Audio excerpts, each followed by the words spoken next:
So Canon are one of the newer manufacturers to PTZ cameras that we stock. They've been really successful with it over the last couple of years, and really quite a lot of people are choosing them, even though they are, I mean, everyone knows Canon, clearly they're not a new company, but in the PTZ world, they're quite a new kid on the block. And what's been behind that? I think it's because they've concentrated on the picture quality first. It's also, when you look at the interface which Canon have developed for their PTZ cameras, it's much more like a cameraman's interface.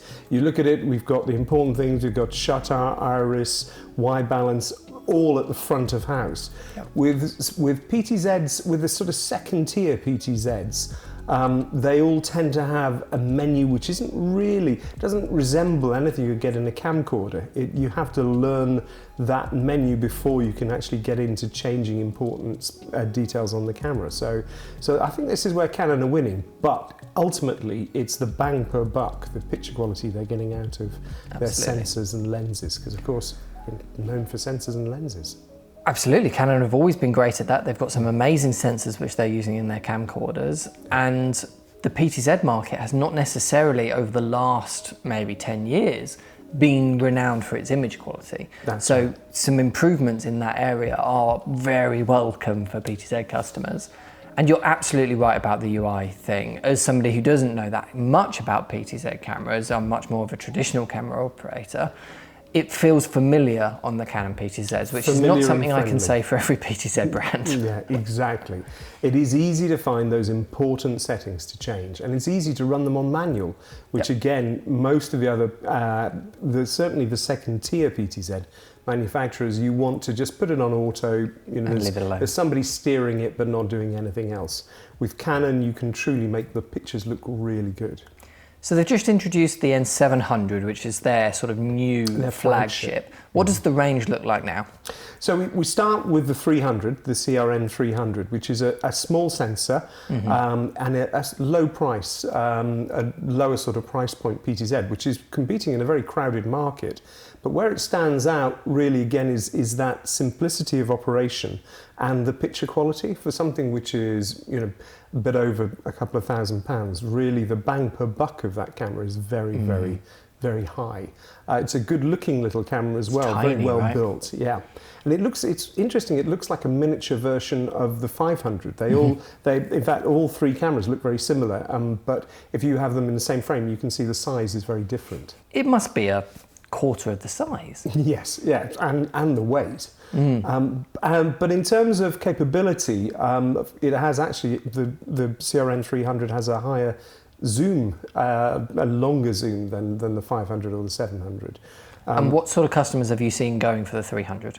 It's been a great one for conferences, because the low light performance is good. It's not as good as some of the other cameras in the similar price point, but it is very good. So it's been going into conference, sort of corporate production, education, that sort of level. Where you'd go to a 500 over a 300 is for that jump in picture quality, for a more sort of cinematic look, because it's a larger 1-inch sensor. You can get some sort of focus differentiation, you can get some shallower depth of field. And it's a 1-inch, so you can get shallower depth of field, not necessarily shallow depth of field. But majorly the low light performance is much better on the 500. And I think it's interesting that for the higher end sort of videographers who we tend to deal with, they've bought more 500s and 300s. Yeah, although it's the higher end camera, we've definitely sold more 500s.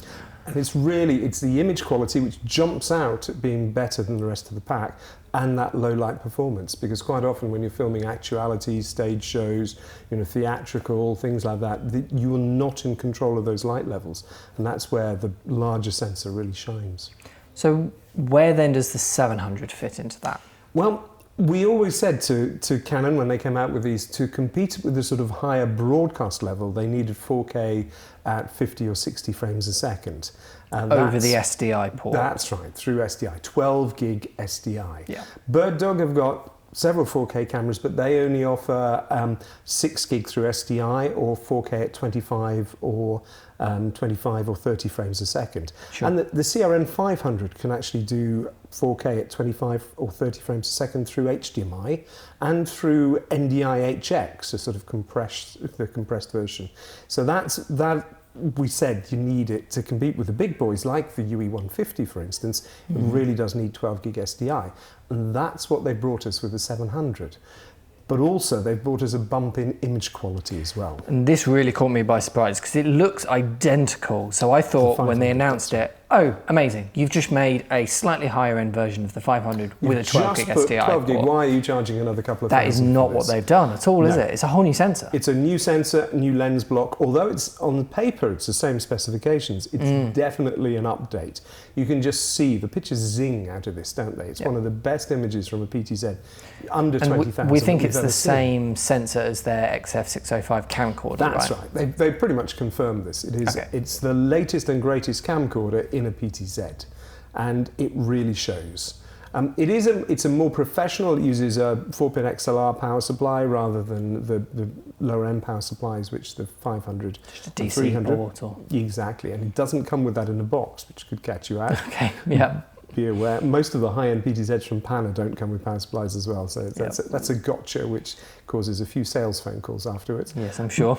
But you can tell it's generally the engineering, although it looks identical inside, it is an upgraded piece of kit. So just to come full circle then, how should customers be choosing between these three cameras? Well, it's rather nice if you're in an NDI-HX world, all three come as standard with NDI built in rather than having to pay an upgrade license. Yep. Now this is the compressed version, which is actually easier to get across a network, and that on all three cameras is 4K up to 25 frames a second. Okay, so if you're an NDI, they're no-brainers because it's included in the price. Where else? For higher end production, the 700, because of the 12 gig SDI for sport, for better quality sort of studio productions, again, those images shine. Customers who need that 12 gig SDI, they're going to know that they need that 12 gig SDI. You know, they're asking for it, and the 700 is the one in the lineup from Canon that is going to do it. That's the one you choose. And the 500 is a sort of a halfway house. You've got the ability to output 4K over HDMI. In fact, the 300 does as well. But you've got the low light capability. So if you're streaming HD rather than 4K, you're happy with HD recording, obviously you need a separate recorder for these, then the 500 is the one to go for because it's an absolute bargain. At the price point, really it's actually good all-rounder. The cheapest 1-inch sensor PTZ on the market. Wow. So probably one of the best looking as well in terms of image quality. Image quality, definitely. I remember when we both saw it for the first time, you know, just put a smile on our faces. That image quality was exceptionally good. To complete the Canon range, there are a couple of outdoor waterproof options for basically leaving outside for long periods of time. Yeah. The 12 gig SDI version is over £20,000, so it's a very high end. Sure, this drives the price up, but there's two, one based on the 300, one based on the 500, right? And the camera based on the 300 is around the same price as Panasonic's outdoor option. It's a very capable outdoor camera. However, always the outdoor cameras are priced at a much higher price point. There's a lot more going on in them, isn't there? All of that PTZ mechanism has to work inside the weatherproof housing, heaters, all the rest of it. Anti-misting. Yes, in a much harsher environment, these things have to be absolutely built to last. So, and that's reflected in the price of them. But by far the most common ones we sell are the 300, 500 and now the 700. And what about the rest of the ecosystem outside of the cameras? They've got that controller, and then I think they've launched that auto-tracking software as well. This is really interesting. This is you can find videos of this, and we've actually got this built into our demo 700 camera at the moment. They've given us a beta version. And what makes the Canon auto-tracking differ to Panasonic's or Bird Dogs or even Mark Roberts is it's built entirely into the camera body. So you don't need a secondary computer, a high-end laptop or something like this in order to do the auto-tracking. You just switch on the feature and the camera will latch onto a face and follow them. In fact, it's quite spooky because you literally can plug an SDI cable and power into the camera. Once it wakes up, it will if you've set it in the menu, it will Just start automatically following start you. tracking. Okay. Now, this is going to be a license. We don't know the full details of how much Canon will charge for this license, but on the 700, it really is rather sophisticated. It doesn't just track faces, it tracks bodies as well because of the processor grunt in it. Not sure it will be that sophisticated in the 300 and the 500, but it's really an interesting development from camera manufacturers. Now, you say you can turn it on in the menus and it lives just within the cameras. Are there options to control it more by using software? No, actually not. No, the auto tracking is entirely camera Done based through the camera but menus. you can configure it very accurately in software. Okay. So you connect via a browser and you can tell it areas to ignore. So for instance, if you've got an audience at the front, you might tell it to ignore any of the members of the audience. So you get all they the don't other controls that you get through the computers for everything else. And so there's some subtlety. There's a rather nice way, when we show you the interface, you sort of have a human silhouette, which you change the shape and the side of. It's rather nice because you can set the silhouette of the human to left or the right. So if you've got a screen next to your stage, your person will stay at the right sort of zoom distance. Even if they walk in or out, it will keep them at a similar, if you have auto zoom enabled, it will keep them at a similar size. Just talking heads like this, you want someone at the side of the frame, not bang in the middle. Not bang in the middle, and it gives that ability. So for widescreen framing, you don't necessarily want everybody bang in the middle. This gives you much more interesting options on framing. So that's something which I haven't seen from other software. And the fact it's built into the camera means you don't need a £1,000 laptop. You don't need that extra infrastructure you would need from anything, any auto tracking software which needs a separate PC to run on. But of course, it's easier for them to update software-based auto tracking, and Panasonic's software-based auto tracking is really very sophisticated. And there's the Mark Roberts motion control Polymotion Chat as well, which we've played with, which again adds a whole new layer of sophistication to it. That doesn't just track faces and bodies; that tracks movement and limbs as limb detection. So it's interesting where you can go with that. So this whole auto tracking environment is changing so rapidly. Yeah. And I think Canon their uniqueness is that they're building high-end tracking into the cameras themselves. And that it's quite simple to use. Yes, simplicity is really quite handy in this sort of area. So we've now seen auto tracking come to them. We've now seen a higher end model with 12G SDI. Is there anything still from Canon's range that you are missing, that you want to see? I think I'd like to see, because they have cameras which are designed to compete in the sort of higher end, I'd like to see a more sophisticated controller like Panasonic's RP150.